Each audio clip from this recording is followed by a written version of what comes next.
Hello नमस्कार बच्चों। तो मैं आपके लिए हाई स्कूल मुख्य परीक्षा वर्ष 2023 का ये पेपर आपके सामने है। इसका संपूर्ण हल यहाँ पर लेकर आया हूँ। ध्यान से वीडियो को देखिए क्योंकि ये आपके लिए बहुत ही हेल्पफुल रहने वाला है। तो इसमें देखिए पेपर इस प्रकार से आता है। इसमें सभी प्रश्न करना अनिवार्य है। प्रश्न क्रमांक 1 से 5 तक वस्तुनिष्ठ है और 6 से 23 तक आंतरिक विकल्प दिए हुए हैं। तो हम पहला इसका प्रश्न देखते हैं जिसमें सही विकल्प लिखिए। पहला प्रश्न आपका यह है, इसमें ए पी इक्वल टू -3 मतलब समांतर श्रेणी दे रखी है -3 -1/2 टू क्या 11वां पद आपको ज्ञात करना है। तो 11वां पद हम किस तरीके से निकाल सकते हैं। तो आपको यहाँ पर किसी भी समांतर श्रेणी का 11वां पद निकालने के लिए 11वां पद का सूत्र आपको सबको पता होगा। 11वां पद हम डायरेक्ट लिख सकते हैं a + 10d। इस प्रकार से हम लिख सकते हैं। तो a + 10d जैसे लिखा तो यहाँ पर a और d की वैल्यू हमें चाहिए रहेगी। तो a और d की वैल्यू हम किस प्रकार से निकाल सकते हैं। a तो आपको डायरेक्ट दिख रहा है, a की वैल्यू कितनी है -3 है, लेकिन d यहाँ पर नहीं है। तो d की वैल्यू निकालने के लिए हम ध्यान से देखेंगे d किस प्रकार से हम निकाल सकते हैं। तो d इक्वल टू यहाँ पर आपको -1/2, इसमें से द्वितीय पद में से आपको प्रथम पद को घटाना है। -1/2 में से माइनस का 3 घटाना है। तो d इक्वल टू -1/2 + 3। तो इस प्रकार से यहाँ पर एलसीएम ले लेंगे। तो d इक्वल टू आ जाएगा, दो तिया 6 हो जाएगा, -1 धन 6 बटे में 2। तो ये आ जाएगा 5/2। तो इस प्रकार से 5/2 जो आएगा आपका ये d आ जाएगा। तो 5/2 की वैल्यू हम d की वैल्यू यहाँ पर रख देंगे। तो a11 11वां पद आपका आ जाएगा -3 + 10 × 5/2। ओके बच्चों। तो यहाँ पर 2 से 10 कट जाएगा, 5 बार 5 5 25। तो a11 इक्वल टू -3 + 25। तो a11 11वां पद कितना आ जाएगा, 25 में से 3 जाएगा तो 22 आ जाएगा। इस प्रकार से हम 22 यहाँ पर लगा सकते हैं। अगला क्वेश्चन है आपका शंकु की तिर्यक ऊंचाई का सूत्र। बच्चों शंकु की तिर्यक ऊंचाई का सूत्र आपको सबको पता होना चाहिए। एल वर्ग बराबर होता है आर का वर्ग धन एच का वर्ग। ठीक है बच्चों। तो इसमें वर्ग हटा देंगे तो इधर रूट लग जाएगा, √r² मतलब आर का वर्ग प्लस एच का वर्ग। तो इस प्रकार से यह ऑप्शन आपका डी आ जाएगा। यहाँ पर डी पर आपको राइट का निशान लगाना है। 6 20 का HCF, तो 6 के हम गुणनखंड कर लेंगे बच्चों और 20 के भी गुणनखंड कर लेंगे। तो 6 के गुणनखंड हम करेंगे बच्चों, ध्यान से देखिए, 2 2 तिया 6 3 3 एकम 3। इस प्रकार से 20 के भी हम गुणनखंड कर लेंगे, 2 10 2 5 5 एकम 5। तो यहाँ पर 6 के गुणनखंड क्या है, 2 × 3 आए और 20 के क्या है, 2 × 2 × 5 आए। तो इन दोनों में क्या कॉमन आया, 2 कॉमन आया है। तो HCF जो होगा वो कितना होगा, 2 होगा। यहाँ पर 2 पे आपको निशान लगाना है। त्रिघात बहुपद के कितने शून्यंक होंगे। त्रिघात बहुपद के जितने मैंने आपको बता रखा है, त्रिघात बहुपद के 3 शून्य, जितनी घात होगी बच्चों उतने ही उस बहुपद के शून्यंक होते हैं। समीकरण निकाय a1x + b1y + c1 = 0 और एक और समीकरण दे रखी है कि अद्वितीय हल होने की शर्त। तो बच्चों ध्यान होगा आपको, अद्वितीय हल होने की शर्त क्या होती है, a1/a2 बराबर नहीं b1/b2। तो b पर आपको निशान लगाना है। समीकरण द्विघात समीकरण का मानक रूप। तो द्विघात समीकरण का मानक रूप आपको क्या होता है बच्चों, याद रखना है। द्विघात समीकरण है तो ax वर्ग धन bx धन c और बराबर में 0 लगाना है। ये द्विघात समीकरण का मानक रूप है। यहाँ पर आपको क्या आ जाएगा, x² + bx + c। यहाँ पर c वाला ऑप्शन राइट होगा। अगला क्वेश्चन हम यहाँ पर देखते हैं, रिक्त स्थानों की पूर्ति कीजिए। तो रिक्त स्थान आ रहे हैं यहाँ पे। इसमें समांतर श्रेणी दे रखी है 5 10 15 का आपको 10वां पद बच्चों निकालना है। तो देखो यहाँ पर डायरेक्टली 10वां पद हम निकाल सकते हैं। देखिए 5 का पहाड़ा दिख रहा है आपको यहाँ पे, 5 एकम 5 5 दूना 10 5 3 15। तो 5 धाम कितने होते हैं बच्चों, 50 होते हैं। तो डायरेक्ट हम यहाँ पर 50 लिख सकते हैं। 50 10वां जो पद होगा वो 50 होगा। सभी रिक्त स्थान त्रिभुज समरूप होते हैं। तो कौन से त्रिभुज समरूप होते हैं, सभी समबाहु त्रिभुज जो होते हैं वो सभी समरूप होते हैं। किसी बिंदु की x अक्ष से दूरी, x अक्ष से दूरी जो होती है वो y होती है। y का मतलब कोटि होती है। तो यहाँ पर आपको कोटि लिखना है। ओके बच्चों, ध्यान रखना, बहुत ही इंपॉर्टेंट है। यहाँ पर बच्चे कंफ्यूज होते हैं, इसलिए थोड़ा सा और मैं आपको बता देता हूँ कि x अक्ष से दूरी, तो x अक्ष से दूरी जो होती है वो y होती है और y अक्ष से दूरी x होती है। तो y को क्या बोलते हैं, यहाँ पर x अक्ष से दूरी पूछी है यहाँ पर, तो y को हम कोटि कहते हैं। तो कोटि आपको यहाँ पर लगाना है। एक निश्चित घटना की प्रायिकता, एक निश्चित घटना है तो उसकी प्रायिकता 1 होती है बच्चों, 1 इसमें लिखना है। √2 1, √2 क्या है बच्चों, एक अपरिमेय संख्या है, सबको पता है। इसके बाद श्रीधराचार्य ने एक सूत्र प्रतिपादित किया जिसे अब हम तो द्विघाती समीकरण के रूप में, द्विघाती सूत्र के रूप में जाना जाता है। तो यहाँ पर आपको बच्चों लिखना है द्विघाती सूत्र, द्विघाती सूत्र के रूप में इसको जाना जाता है। इसके बाद अगला प्रश्न है आपका यहाँ पर रिक्त स्थान के बाद सही जोड़ी मिलाइए। तो सही जोड़ी मिला सकते हैं आप आराम से। इसमें बिंदुओं 0, 4, 3, 0 के बीच की दूरी, तो बीच की दूरी क्या आएगी बच्चों? 5 आएगी यहाँ पर इस पे। इसका ये फर्स्ट है। ओके, दूरी कैसे निकालते सबको बच्चों को पता होगा। इसमें 0, 4 फुल सॉल्यूशन में दे रहा हूँ आपको, 3 0।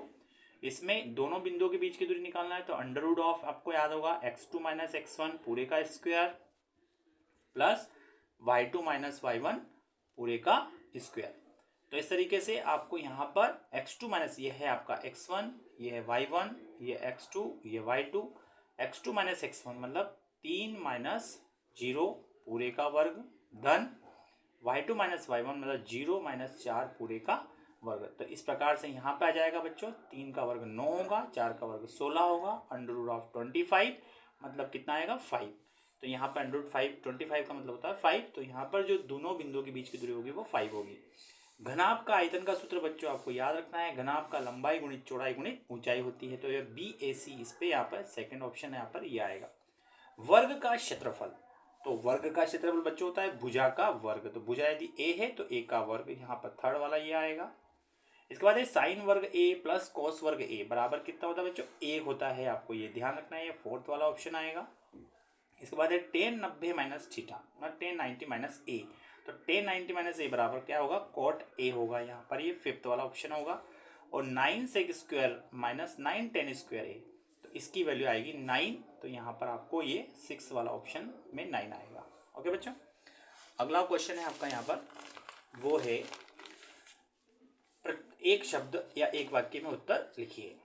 तो उन्नयन कोण की परिभाषा बच्चों, उन्नयन कोण की परिभाषा आपको लिखना है। उन्नयन कोण की परिभाषा हम किस तरीके से लिख सकते हैं? मतलब यदि कोई बिंदु जो है वो क्षैतिज रेखा से ऊपर की ओर है, क्षैतिज रेखा से ऊपर की क्षैतिज रेखा है, यहाँ से हम देख रहे हैं। तो क्षैतिज रेखा से ऊपर की ओर यदि कोई बिंदु है और उसे देखा जाता है तो हमें क्या करना पड़ता है? सिर को उठाना पड़ता है, आंखों को उठाना पड़ता है। तो सिर को उठाने पर जो क्षैतिज रेखा और दृष्टि रेखा के बीच जो कोण बनता है उसे हम उन्नयन कोण कहते हैं। ये बच्चों आपको यहाँ पर इसमें लिखना है। स्पर्श रेखा और वृत्त के उभयनिष्ठ बिंदु को क्या कहते हैं? तो स्पर्श रेखा और वृत्त के उभयनिष्ठ बिंदु को बच्चों क्या कहते हैं? स्पर्श बिंदु कहते हैं। तो इसके अंदर लिखना है आपको स्पर्श बिंदु।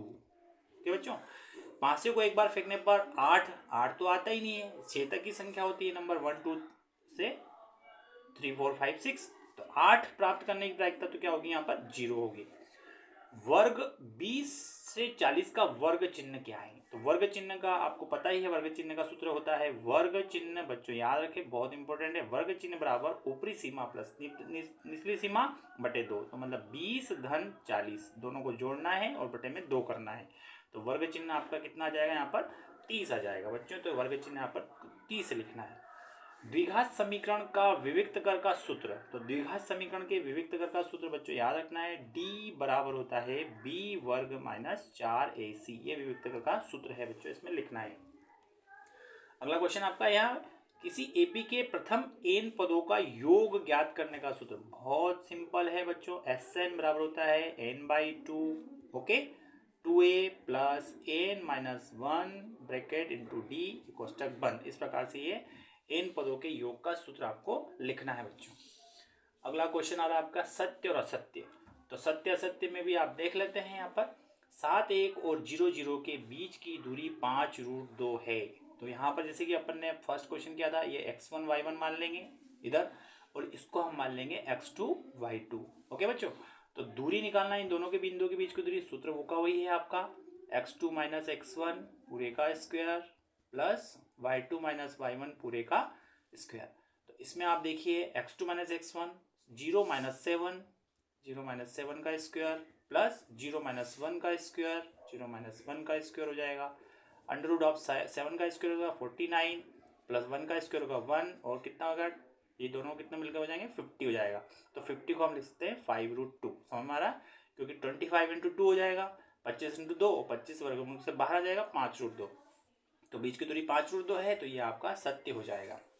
शंकु का आयतन बेलन के आयतन का आधा होता है यदि शंकु और बेलन की त्रिज्या एवं ऊंचाई समान हो, तो ये है आपका असत्य। क्यों? क्योंकि शंकु का आयतन आपको बच्चों पता है, शंकु का आयतन है 1/3 पाई आर वर्ग इंटू एच होता है। ओके, और बेलन का आयतन होता है पाई आर वर्ग एच होता है। ओके, यदि शंकु और बेलन की त्रिज्या एवं ऊंचाई समान हो तो दोनों समान आधा होता है क्या? नहीं होता है।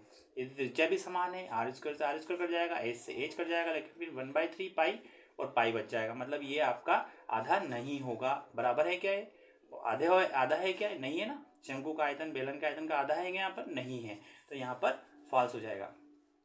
दो समरूप त्रिभुजों की संगत भुजाएं समानुपाती होती है, सही बात है, तो ये सत्य हो जाएगा। दो समरूप त्रिभुजों के क्षेत्रफलों का अनुपात इनकी संगत भुजाओं के अनुपात के बराबर होता है। नहीं, संगत भुजाओं के वर्गों के अनुपात के बराबर होता है, तो ये भी आपका यहाँ पर क्या करना है, आपको असत्य करना है। दृष्टि रेखा प्रेक्षक की ये जो पहले आपका आता था, अब ये आपके कोर्स से हटा दिया गया है, ध्यान रखें बच्चों। दृष्टि रेखा प्रेक्षक की आंख को उस वस्तु के बिंदु को मिलन रेखा कहते हैं, ये बिल्कुल सत्य है, ध्यान रखना है। स्पर्श रेखा ही छेदक रेखा, यहाँ पर ही लिखा हुआ है, तो ही का मतलब यहाँ पर ही नहीं है, स्पर्श रेखा छेदक रेखा होती है, तो एक विशेष स्थिति में स्पर्श रेखा छेदक रेखा होती है, तो यहाँ पर हम इसको फाल्स लगाएंगे। ओके क्वेश्चन, अगला क्वेश्चन है आपका ये है। अब आपके जो है वर्डिंग टाइप क्वेश्चंस आ रहे हैं, जिसमें 2 नंबर के क्वेश्चंस हैं। प्रश्न नंबर 6 देखिए, आपको यहाँ पर बहुत ही सिंपल प्रश्न आए थे। तो a1/a2 b1/b2 और c1/c2 निकालना है आपको। वर्ग समीकरण जो है युगपत समीकरण दे रखी है, तो बहुत ही सिंपल है, 3/2। a1/a2 का मान 3/2 दिख ही रहा है बच्चों आपको सब। b1/b2 का मान 2 या माइनस का 8 दिख रहा है।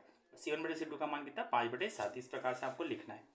रैखिक समीकरण युग्म को हल करना है, बहुत ही सिंपल है। आप रैखिक समीकरण युग्म दे रखा है x + y = 14 और x - y = 4 दे रखा है, दोनों को आप हल कर सकते हैं। y से y कैंसिल हो जाएगा, x 2x हो जाएगा = 18 और x हो जाएगा 18/2। ओके बच्चों, तो 18 को 2 से हम काटेंगे कितनी बार, 9 बार कट जाएगा। तो x की जो वैल्यू आई है वो आपकी कितनी, 9 आई है, तो x = 9 आ गया है। x की जो वैल्यू है वो हम समीकरण 1 में रख देंगे, तो x समीकरण 1 हमने यहाँ लिख दिया, तो x का जो मान है वो समीकरण 1 में रखने पर, तो समीकरण 1 में जैसे हम रखेंगे x + y = 14 और x की वैल्यू है 9 + y = 14, तो y = कितना आ जाएगा, 14 - 9, तो y की वैल्यू कितनी आ जाएगी बच्चों, 5 आ जाएगी। तो बहुत ही सिंपल क्वेश्चन आया था, रैखिक समीकरण युग्म का हल है आपका, x = 9 और y का मान 5 आ गया। शून्यंकों की संख्या, बहुत इंपॉर्टेंट, बहुत अच्छा क्वेश्चन है। शून्यंकों की संख्या निकालना है, तो ये आपको एक्स अक्ष पर ये जो वक्र है कितनी बिंदुओं पर काटता है, वही शून्यंकों की संख्या होगी। तो यहाँ पर 1, 2 और 3, यहाँ पर दिख रहा है आपको 3 शून्यंक इसके होंगे। बहुपद के शून्यंकों का योग निकालना है, तो शून्यंक हम निकाल लेते हैं, फिर योग निकल जाएगा। तो x² - 3 बराबर शून्यंक ज्ञात करने के लिए 0 करते हैं, x² = 3 का हो जाएगा, x = +- √3, मतलब 2 शून्यंक होंगे यहाँ पर, एक तो +√3 और एक और बच्चों -√3। तो दोनों को यदि हम जोड़ेंगे, क्योंकि योग पूछा है, तो +√3 और -√3 को हम जोड़ेंगे, तो +√3 -√3, √3 से √3 कैंसिल हो जाएगा, 0। तो शून्यंकों का योग क्या होगा यहाँ पर बच्चों, 0 होगा। अगला क्वेश्चन यहाँ पर आ रहा है आपके लिए, जांच कीजिए कि क्या ये द्विघात समीकरण है, तो ये द्विघात समीकरण नहीं है या साफ दिख रहा है। क्यों? क्योंकि इधर है, क्योंकि यहाँ पर x² - 2x = -2 3 - x।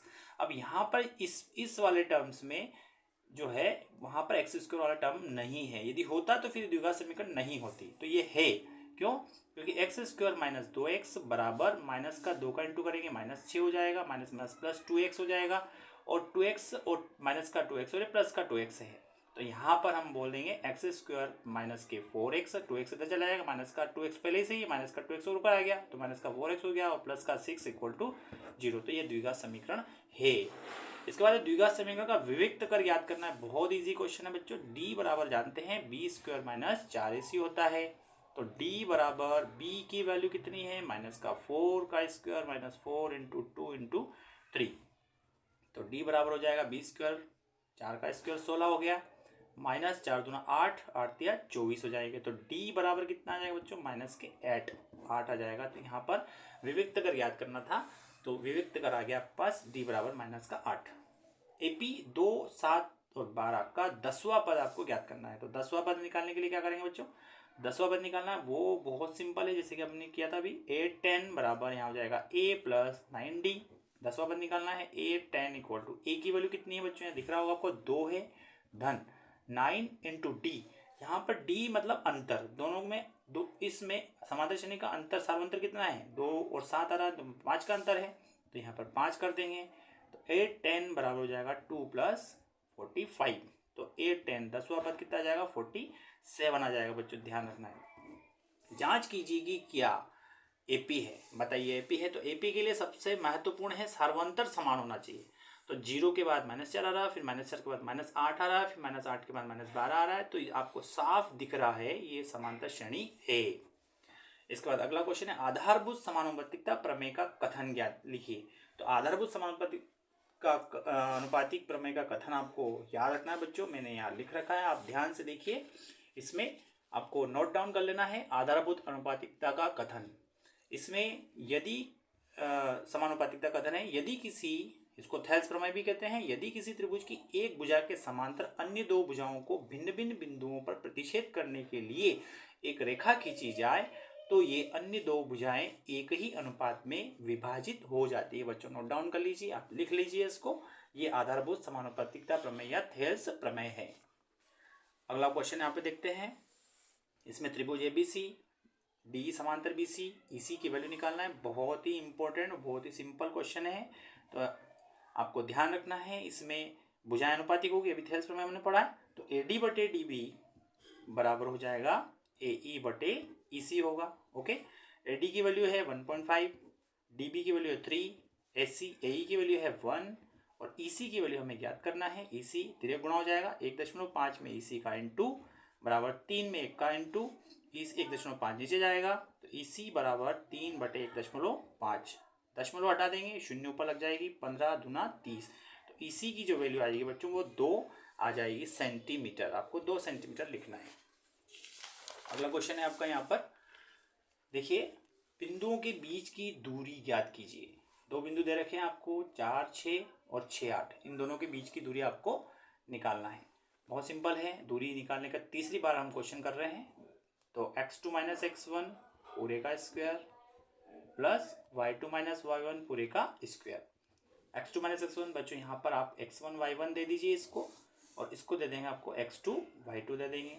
x2 - x1 6 में से 4 जाएंगे, कितना बचेगा बच्चों, 2 का, इसको डायरेक्ट कर रहा हूँ मैं, प्लस 8 में से 6 जाएंगे, 2 बचेंगे, 2 का स्क्वायर हो जाएगा। ओके बच्चों, इसके बाद 2 का वर्ग 4, 2 का वर्ग 4, 4 और 4 कितना होगा बच्चों, 8 हो गया। 8 का वर्गमूल होता है 2√2, क्योंकि 4 और 2 हम लिख सकते हैं, 4 का वर्गमूल 2 होता है, तो √2 अंदर रह जाएगा।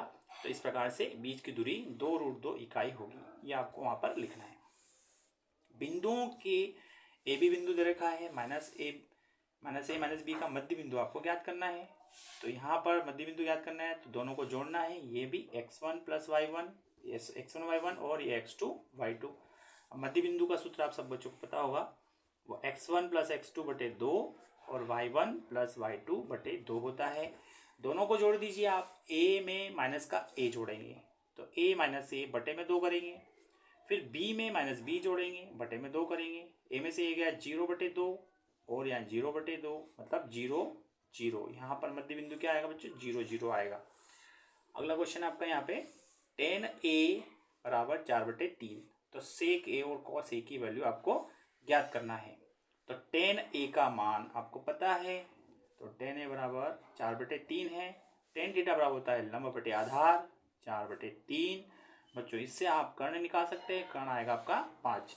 अब आपको sec a निकालना है, तो sec a sec थीटा बराबर क्या होता है, आपको बच्चों याद रखना है, लाल बटे कक्का, बहुत इंपॉर्टेंट है। ओके, इस लाल बटे कक्का को नोट डाउन कर लीजिए, लिख लीजिए, याद कर लीजिए। तो sec थीटा बराबर होता है कर्ण बटे आधार, तो कर्ण बटे आधार k/a, कर्ण कितना है 5, आधार कितना है 3, दिख रहा है आपको यहाँ पर त्रिभुज में। तो sec a की वैल्यू कितनी आ गई आपके पास, ओके, 5/3। और कोस ए चूंकि सेक का ही उल्टा होता है तो यहाँ पर 3/5 आ जाएगा। ये भी आपको ध्यान रखना है बच्चों। ओके, ये आपके कोर्स से हटा दिया गया, इस साल आपके कोर्स में नहीं है। 12वें का 8वां वाला क्वेश्चन। 2 खिलाड़ी संगीता और रेशमा टेनिस का एक मैच खेलते हैं। ये भी आपकी बुक का क्वेश्चन है। ये याद कीजिए कि संगीता द्वारा मैच जीतने की प्रायिकता 0.62 है, तो रेशमा की जीतने की प्रायिकता, दोनों क्या है, पूरक घटनाएं हैं। तो यहाँ पर संगीता द्वारा जीतने की प्रायिकता, मैच जीतने की प्रायिकता PS, और किसके द्वारा, रेशमा की जीतने की प्रायिकता PR बराबर 1। तो यहाँ पर 0.62 संगीता द्वारा मैच जीतने की प्रायिकता है, PR की वैल्यू मतलब रेशमा द्वारा मैच जीतने की प्रायिकता निकालना है। ये 0.62 आप उधर ले जाइए, तो ये PR की जो वैल्यू आएगी वो 1 - 0.62 मतलब PR इक्वल टू हो जाएगा 0.38। ये आपको ध्यान रखना बच्चों। एक थैले में 3 लाल है, 5 काली गेंदें हैं। इस थैले में से एक गेंद यादृच्छिक से निकाली जाती है। इसकी क्या प्रायिकता है कि गेंद लाल हो। बहुत सिंपल है, लाल मतलब PR रेड। लाल निकालने की प्रायिकता निकालनी। लाल कितनी गेंदें हैं, 3 है, तो 3 ऊपर आ जाएगा। टोटल गेंदें कितनी है, 8 है, तो 3/8 इसका आंसर हो जाएगा बच्चों। अगला क्वेश्चन है आपका, एक पासे को एक बार फेंकने पर अभाज्य संख्या आने की प्रायिकता। तो अभाज्य संख्या पासे पर कितना मतलब 6। पासा जहां पर भी आता है आपको 6 लिखना है नीचे, ध्यान रखना है।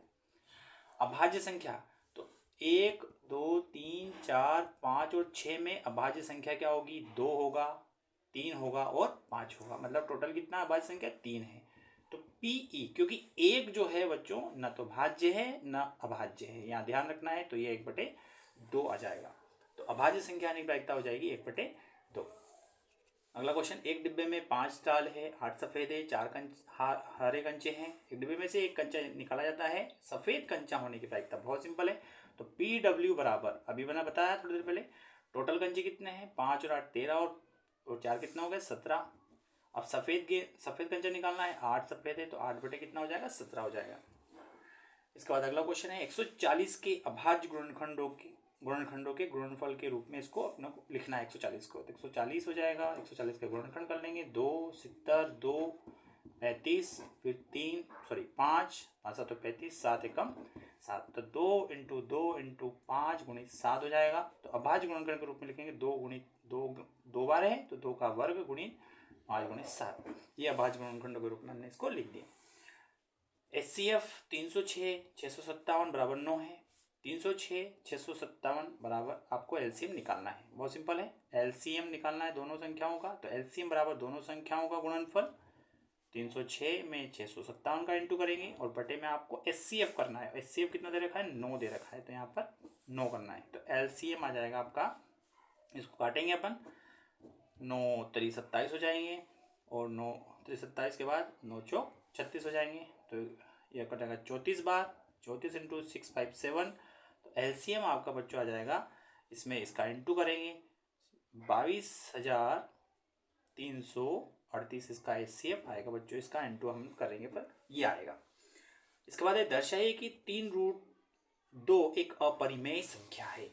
तो बहुत सिंपल क्वेश्चन है और कई बार आता है, आपको इस प्रकार के क्वेश्चंस कर लेना है। 3√2 एक अपरिमेय संख्या है। हम क्या करेंगे, 3√2 बराबर हम क्या करेंगे, बराबर A/B हम मान लेंगे। और यहाँ पे आपको लिखना है A और B क्या है, जहाँ पर सह अभाज्य है। सहअभाज्य मतलब ये परिमेय संख्या है, ऐसा आपको लिखना है। तो 3 कहाँ चला जाएगा, नीचे। तो √2 बराबर हो जाएगा A/3B। तो ये भी क्या हो जाएगा, परिमेय संख्या हो जाएगी। ध्यान से देखिए वीडियो बच्चों, परिमेय संख्या हो जाएगी। अब √2 बराबर में A/3B परिमेय संख्या, मतलब ये परिमेय संख्या है तो ये भी क्या होगी, परिमेय संख्या है। परंतु √2 तो अपरिमेय संख्या है, तो √2 भी क्या हो जाएगी, यहाँ पर परिमेय है। परंतु हम जानते हैं होगी, परंतु हम जानते हैं, यहाँ लिखना आपको फिर इसके बाद, परंतु हम जानते हैं कि √2 तो क्या है, एक अपरिमेय संख्या है। इसलिए हमारा जो मानना है कि 3√2 A/B जो है वो परिमेय संख्या है, विरोधाभासी है। अर्थात √2 क्या होगा, एक अपरिमेय संख्या होगी। अर्थात 3√2 जो यहाँ पर आपको सिद्ध करना है, 3√2 एक अपरिमेय संख्या होगी। ये आपको इसके अंदर लिखना है। 17 23 29 का HCF, बच्चों ध्यान रखना, 17 23 29 का HCF कैसे निकालते हैं, एचसीएफ का मतलब होता है आपको कॉमन संख्या लिखना है, 17 एकम 17, 23 का 23 एकम 23, 29 का 29 एकम 29, दोनों में इन तीनों में कोई भी कॉमन नहीं है, मतलब एक कॉमन है, तो एचसीएफ कितना हो जाएगा 1 हो जाएगा। बहुत ही सिंपल प्रश्न था ये। अगला आपका क्वेश्चन है इसमें 4u² प्लस 8u के शून्यंक, तो 4u वर्ग प्लस 8u, तो इसमें हम दोनों में से 4u कॉमन निकालेंगे, शून्यंक निकालना है, बराबर 0 करते सबसे पहले, 4u कॉमन, u प्लस 2 बराबर 0, तो 4u 0 होगा, 4u बराबर 0 होगा, या क्या लिखेंगे बच्चों, u धन 2 बराबर 0 होगा, तो u बराबर कितना हो जाएगा 0, क्योंकि 4 0 में चला जाएगा, 0 के बट्टे में चला जाएगा तो 0 हो जाएगा, और u इक्वल टू -2, 2 उधर चला जाएगा, तो 2 शून्यंक आपके यहाँ पर आ जाएंगे। एक द्विघात बहुपद याद कीजिए, इसके शून्यंकों का योग -1 है और गुणनफल √5 है। आपको एक सूत्र याद करना है x² बहुपद याद करने का, x² माइनस अल्फा धन बीटा शून्यंकों का योगफल धन अल्फा गुणित बीटा, ये आपको बहुपद निकालने का सूत्र है। इसमें x² माइनस अल्फा बीटा का शून्यंकों का योगफल कितना दे रखा है, -1 यहाँ लिखेंगे तो माइनस माइनस क्या हो जाएगा बच्चों, प्लस हो जाएगा। ओके, इन दोनों की जगह प्लस अल्फा बीटा का मान कितना है अल्फा बीटा का मान कितना है, शून्य का गुणनफल 5 है, तो यहाँ पर हम √5 लिख देंगे, तो ये x तो यहाँ पे है ही सही, तो x² प्लस का 1x मतलब x और प्लस √5, ये आपका क्या आ जाएगा, आपका बहुपद आ जाएगा, द्विघात बहुपद। 6 सेंटीमीटर त्रिज्या वाले एक वृत्त के एक त्रिज्यखंड का क्षेत्रफल ज्ञात कीजिए जिसका कोण 60 डिग्री है। तो बच्चों सूत्र लगाकर डायरेक्ट आपको करना है, θ/360 डिग्री गुणित पाई r वर्ग, इससे हम इसको कर लेंगे। थीटा की वैल्यू 60 डिग्री है और 360 बटे में है, पाई की वैल्यू आप रख सकते हैं यहाँ पर 60/360, पाई की वैल्यू 22/7, r की वैल्यू 6 का स्क्वायर कट जाएगा 6 बार 1/6 गुणित 22/7 गुणित 6 हो जाएगा, 6 से फिर 6 कटेगा, 22 में 6 का इंटू कर देंगे, तो 22 में 6 का इंटू करेंगे बच्चों कितना आएगा 132/7 वर्ग सेंटीमीटर यहाँ पर आपको लिखना है। ये इसका त्रिज्यखंड का क्षेत्रफल आ जाएगा बच्चों। एक घड़ी की मिनट की सुई की जिसकी लंबाई 14 सेंटीमीटर है, यह इस सुई द्वारा 5 मिनट में रचित क्षेत्रफल ज्ञात करना है। ये भी बहुत सिंपल क्वेश्चन है बच्चों, 5 मिनट में रचित क्षेत्रफल। तो घड़ी के बारे में थोड़ा सा बता देता हूँ मैं आपको, ये घड़ी है। ओके, यहाँ पर ध्यान रखना 1 2 इस प्रकार से 3 लिखा रहता है, 4 फिर 5 फिर 6 फिर 7 फिर 8 फिर यहाँ पे 9 फिर 10 फिर 11 और 1 12। तो यहाँ पर यहाँ से ये वाला एंगल कितना होगा, क्योंकि 5 मिनट में घड़ी की जो सुई होगी वो यहाँ से यहाँ आएगी, तो ये जो एंगल होगा वो आपका 30 डिग्री होगा। कितना डिग्री होगा 30। क्यों होगा बच्चों, ध्यान से देखना, 30 डिग्री, फिर ये कितना होगा 60 डिग्री, फिर ये कितना होगा 90 डिग्री। ओके, 30 30 60 और 30 90, मतलब ये पूरा एंगल दिख रहा है 90। तो ये जो एंगल होगा छोटा सा, ये 5 मिनट वाला, ये आपका 30 डिग्री का एंगल होगा।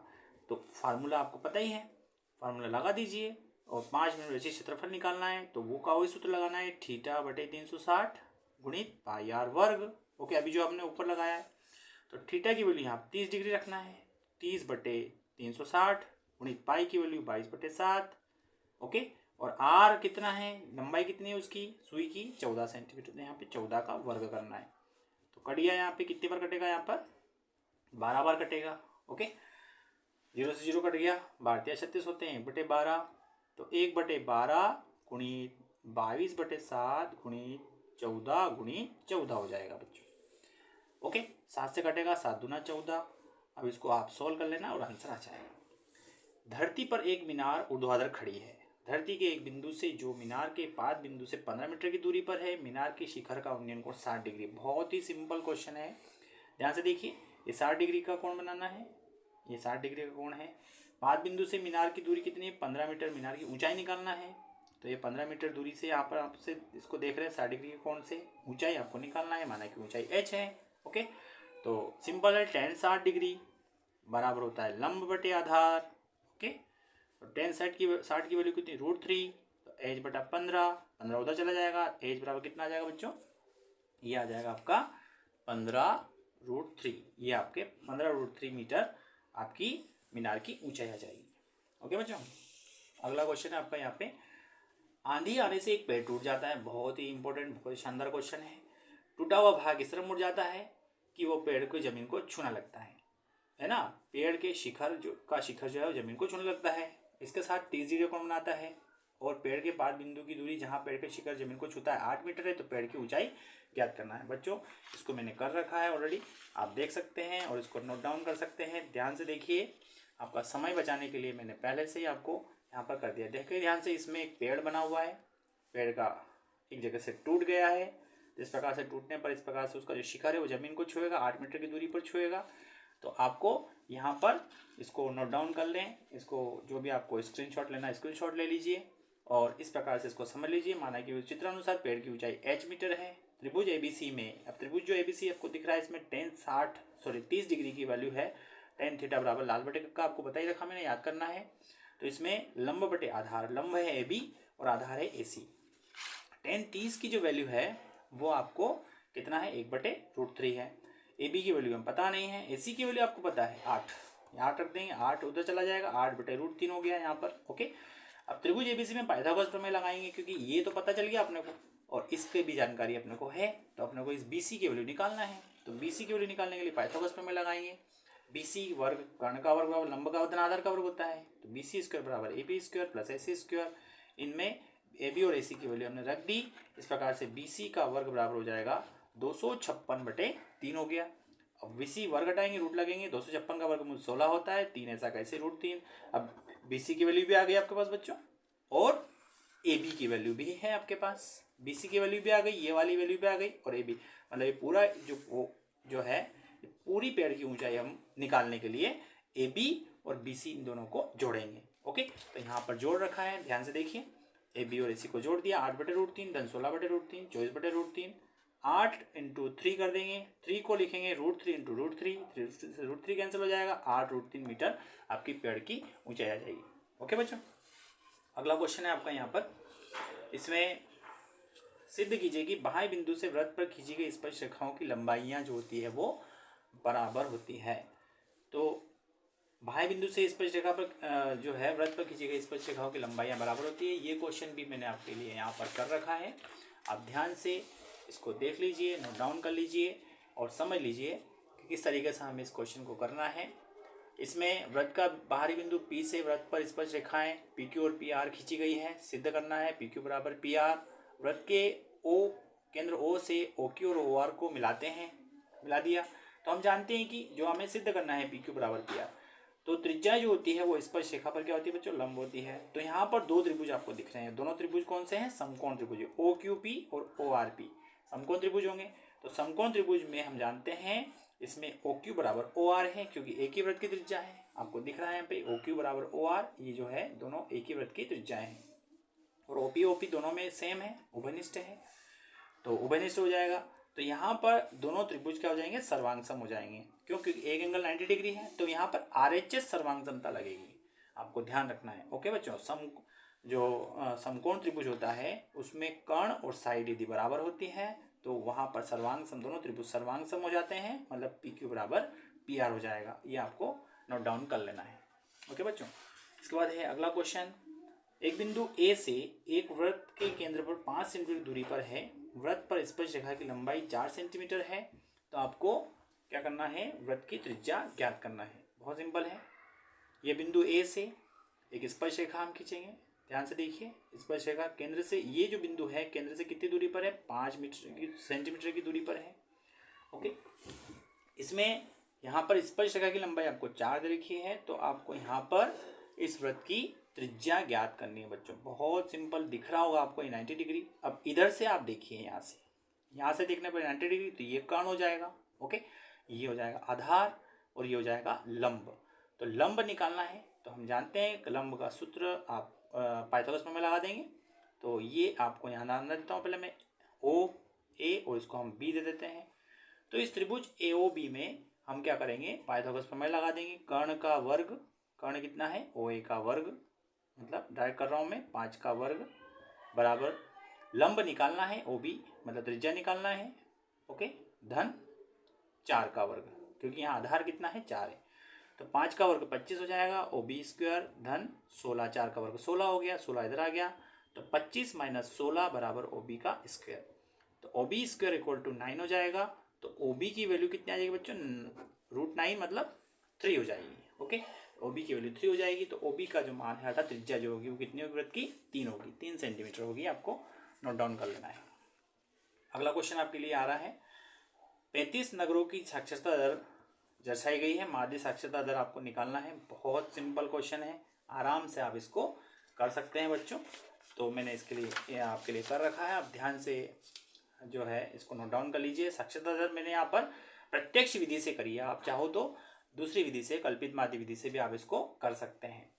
तो प्रत्यक्ष विधि से ये आप नोट डाउन कर लीजिए, बहुत सिंपल है। आपको यहाँ पर नगरों की संख्या को FI मानना है, XI निकालने के लिए इन दोनों को जोड़ना है, 45 और 55 को जोड़ करके 2 का भाग लगाना है। तो यहाँ पर इन दोनों का बीच का नंबर आपको लेना है, 50 फिर 60 फिर 70 फिर 80 फिर 90, इन दोनों का इंटू करना है, और इंटू करने के बाद जो नंबर आएगा वो इन सबको जोड़ना है। तो 2430 आएगा। तो ये हो जाएगा सिग्मा FI XI, और ये सिग्मा FI का वैल्यू 35 है, इन सबको जोड़ेंगे 35 आएगा। 35 नगरों की जनसंख्या वैसे भी दे रखी है उसमें। तो अब यहाँ पर सिग्मा FI की वैल्यू 35, 2430 को हम 35 से भाग दे लेंगे, तो जनसंख्या जो प्रतिशत दर आएगी वो साक्षरता दर होगी 69.43% आ जाएगा। अगला क्वेश्चन आपका है इसमें बहुलक का क्वेश्चन है। इसमें जीवन काल, बहुलक का जीवन काल आपको ज्ञात करना है। तो आराम से हम बहुलक का सूत्र लगाकर इस क्वेश्चन को भी कर सकते हैं बच्चों। दो संख्याओं का अंतर 26 है, एक संख्या दूसरी संख्या से 3 गुनी है, तो उन्हें ज्ञात करना है। ये भी आराम से हम कर सकते हैं। दो संख्याओं का अंतर 26 है, तो x माइनस वाई बराबर, दो संख्याओं का अंतर 26 है, x माइनस वाई बराबर 26। एक संख्या माना x, दूसरी संख्या हमने y मान ली। एक संख्या दूसरी संख्या से 3 गुनी है, तो एक संख्या x दूसरी संख्या से y से कितनी गुनी है, 3 गुनी है, 3 गुनी के बराबर। तो x बराबर कितना हो जाएगा, 3y। अब x बराबर 3y जो है, यहाँ पर हम x की जगह 3y रख देंगे। तो 3y minus Y equal to 26, 2y equal to 26, y equal to 26/2। y की वैल्यू कितनी आ जाएगी बच्चों, 13 आ जाएगी। और y की वैल्यू 13 आएगी, तो y की जो वैल्यू है हम समीकरण 2 में रख देंगे। तो x का जो मान आएगा वो बच्चों कितना आएगा, x की जो वैल्यू आएगी वो आएगी आपके, यहाँ पर लिख देता हूँ, x बराबर 3y है, तो x बराबर 3 इंटू 13, x बराबर कितना जाएगा 39। इस प्रकार से दो संख्याओं का अंतर 39 और 13 का जो अंतर है वो 26 है। हमारा क्वेश्चन सही है, आंसर भी सही है। रेखित समीकरण युग्म को हल कीजिए। बहुत सिंपल क्वेश्चन है, आराम से आप इसको कर सकते हैं। रेखित समीकरण युग्म, पहले इनको जमा लीजिए, ये तो ऊपर जमा हुआ है। 3x minus 5y minus 4 equal to 0, 9x minus 2y minus 7 equal to 0, इन दोनों को भी हम इधर लेकर के आ जाएंगे। ओके, अब इसको दोनों को विलोपन विधि से आप हल कर सकते हैं, आंसर निकाल सकते हैं। अगला क्वेश्चन है ऊंचाई 2.4 सेंटीमीटर, व्यास 1.4 सेंटीमीटर वाले एक ठोस बेलन से इसी ऊंचाई का इसी व्यास वाला एक शंकुआकार खोल काटा गया है। शेष बचे हुए ठोस का पृष्ठीय क्षेत्रफल आपको बच्चों ज्ञात करना है। तो ये क्वेश्चन भी आपके लिए मैंने कर रखा है, तो इसमें हम आराम से इस क्वेश्चन को भी कर सकते हैं। आप ध्यान से देखिए, ये वाला क्वेश्चन रहा आपके, इसका स्क्रीनशॉट ले लीजिए, समझ लीजिए यहाँ पर किस प्रकार से क्वेश्चन है। तो एक बेलन है, ठोस बेलन, इसमें से शंकुआकार खोल काटा गया है, उसको बीच में से काट करके निकाल दिया गया। तो ये शेष बचा हुआ भाग जो होगा, तो ध्यान से इसमें ध्यान रखने की बात बस ये है कि आपको पृष्ठीय क्षेत्रफल निकालना शेष बचे हुए भाग का। तो बचे हुए भाग का निकालना तो 2πRh, तो एक तो बेलन का वक्र पृष्ठीय क्षेत्रफल हो जाएगा 2πRh, और ये भी तो अब बन गया है, चूंकि इसको निकाल लिया आपने तो ये बन गया है, तो ये πr वर्ग πrl होगा, इसका पृष्ठीय क्षेत्रफल होगा, इसका शंकु का। तो ये भी आपको इसमें जोड़ना है, और प्लस पायर स्क्वायर क्या है, क्योंकि ये नीचे का क्षेत्रफल है, ये जो बचा हुआ है, तो बचा हुआ है, तो ये पायर वर्ग ये जो है इसका वृत्तीय पृष्ठ का जो क्षेत्रफल है ये भी आपको इसके अंदर जोड़ना है। तो पायर स्क्वायर, पायर एल और 2πRh, इन सबको आपको जोड़ करके इस वैल्यू रखना है। और इस प्रकार से मैंने वैल्यू रख रखी है, आप ध्यान से वैल्यू को रखिए और इसको हल किए। एल की जो वैल्यू है वो पहले आपको निकालनी पड़ेगी। एल बराबर √h² प्लस r स्क्वायर, आगे मैंने बताया था। एच की वैल्यू है 2.4 का स्क्वायर कर देंगे, आर की वैल्यू है 0.7 का स्क्वायर, 2.4 का स्क्वायर 5.76 हो जाएगा, 7 का स्क्वायर 0.49 हो जाएगा, इन दोनों को जोड़ेंगे 6.25 आएगा। 6.25 का वर्गमूल बच्चों याद रखना है 2.5 होता है। तो एल की जो वैल्यू है वो 2.5 आपको रखनी है बच्चों, यहाँ ये ध्यान रखना है। उसको सॉल्व कर लेना है, आंसर आएगा 17.62 वर्ग सेंटीमीटर जरूर आपको लिखना है। ओके बच्चों, तो अगला लास्ट क्वेश्चन आपका ये है इस पेपर का। एक ठोस एवं अर्धगोला एक खड़े अर्धगोले पर खड़े एक शंकु के आकार का है, इसकी त्रिज्या 1 सेंटीमीटर है, शंकु की ऊंचाई उसकी त्रिज्या के बराबर है, इस ठोस का आयतन पाई के पदों में आपको निकालना है। तो ये क्वेश्चन भी आपके लिए मैंने बच्चों कर रखा है, आप ध्यान से देखिए, बहुत ही छोटा सा क्वेश्चन है। तो आपको इस प्रकार से चित्र बनाना है। तो एक अर्धगोला बनाना है, इसके ऊपर एक शंकु खड़ा करना है, शंकु बनाना है जिसकी ऊंचाई जो है उसकी त्रिज्या के बराबर है।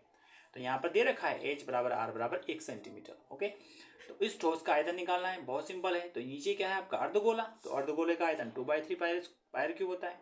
अब ये क्या है शंकु, शंकु का आयतन क्या होता है 1/3 पायर वर्ग इंटू h होता है।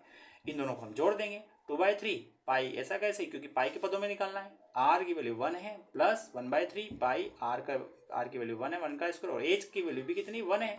इनको हल करेंगे तो 2/3 पाई 1 का क्यूब 1 ही होता है, 1/3 पाई और 1 स्क्वायर 1 ही होगा। तो यहाँ पर 1/3 पाई और 2/3 पाई को जोड़ेंगे, 3/3 पाई/3 हो जाएगा, 3 से 3 कैंसिल हो जाएगा, पाई घन सेंटीमीटर बच्चों आपको लिखना है इसके अंदर, बहुत अनिवार्य है।